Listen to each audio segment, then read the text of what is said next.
The universe of Dune stokes the fires of imagination, spurring creators working in different mediums to take advantage of the opportunity to explore many of Frank Herbert's unique concepts.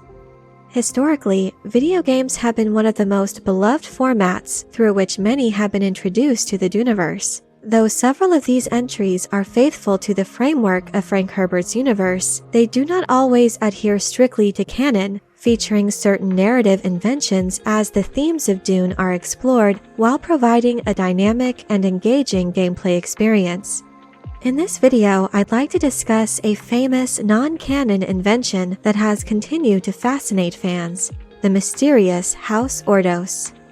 House Ordos itself originates from the Dune Encyclopedia, an expanded reference book based upon Frank Herbert's first 4 Dune novels and approved by the author.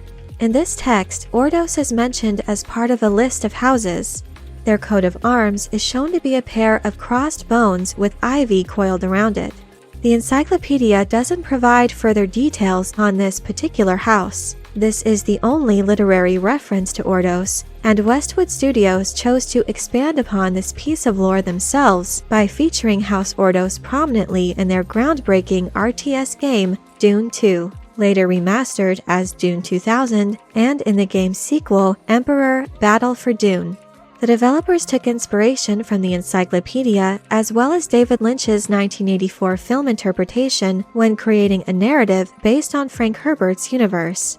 In Dune 2, the player assumes the role of military commander, choosing between House Atreides, House Harkonnen, or House Ordos, as they work to wrest control of Arrakis from the other 2 houses. Given that House Harkonnen and House Atreides are the center of the plot of Dune, it makes sense that these 2 enemy factions were included, but as the source material reveals, there are other great houses in the assembly of the Landsraad striving for greater power and influence.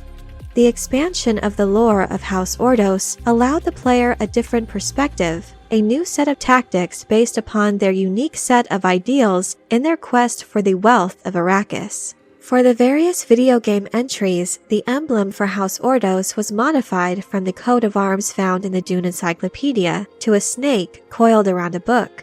This is another apparent nod to the encyclopedia, as the developers chose the coat of arms for House Wallach to represent House Ordos. For the game Emperor Battle for Dune, the emblem was slightly modified again with the removal of the book and its replacement by a blue circle, possibly representing the Ordos icy homeworld. The name Ordos likely indicates an ancient Chinese Earth origin, since their family name is the same as that of the Ordos region in China. The homeworld of House Ordos is the ice planet Sigma Draconis IV. It is said that Ordos care for nothing save power and wealth. Along with their insatiable greed, they are known for their willingness to use illegal technologies in order to achieve their goals. In the language of the Ordos, there are no words for the concepts of trust or honor. There are more than 300 for the concept of profit. The economy of their homeworld is based entirely on trade and smuggling. What drives House Ordos is the generation of revenue to sustain the pluto-technocratic elite of their society. The Ordos are single-mindedly driven in their quest to control the spice of Arrakis, eliminating anything that stands in their way. House Ordos' rise to power began when several wealthy families formed into one large cartel for greater security. Since their homeworld is a frigid ice planet, it is believed the Ordos import their agricultural and technological goods from nearby star systems. The Ordos produce no physical goods, but instead rely on their merchandising skills to make their profits. The rulers of House Ordos smuggle powerful weapons technologies from Ix into their homeworld. Though they've risen to a strong position of financial security through acts of deception, sabotage, and terrorism, they are not known for their military strength, having to buy armies of mercenaries to fight on their behalf. Due to their societal lack of conscience and having no concept of honor and loyalty, they in turn receive none and must continually contend with the loss of defecting soldiers. The ruling nobles of House Ordos were eventually eliminated one by one under mysterious circumstances and replaced by an entity known as the Executrix.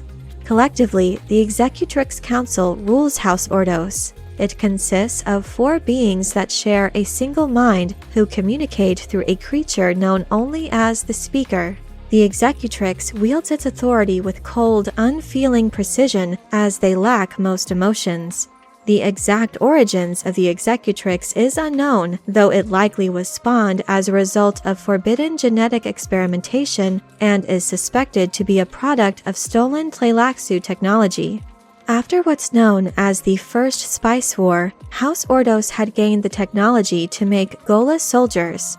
Golas are artificially created humans, clones created from the cells of a dead individual. After acquiring this technology, they would go on to use the corpses of their fallen enemies to build their own slave army.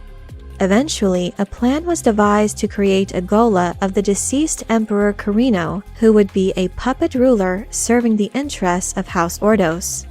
The utilization of such illicit tactics made them a formidable but paranoid house, and those who learned too much or outlived their usefulness were swiftly eliminated.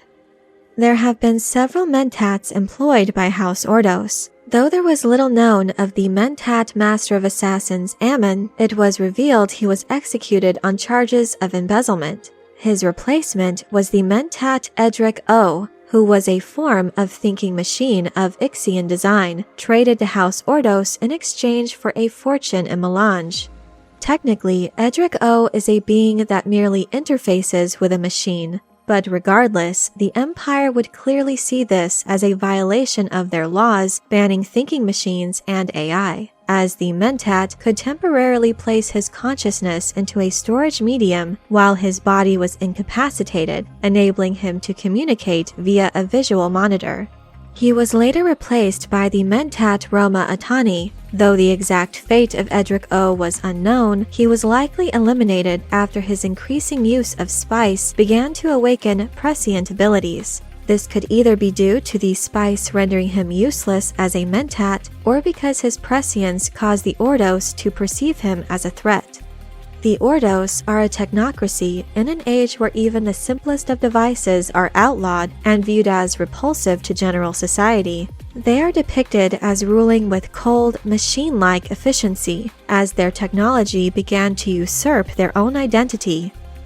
Though the Ixians and Tleilaxu are included in the Westwood games as sub-factions specializing in non-thinking devices and biological technology, it appears that the developers wanted to give these fringe groups representation through an official House of the Landsraad with their invention of House Ordos, who would make heavy use of their questionable technology.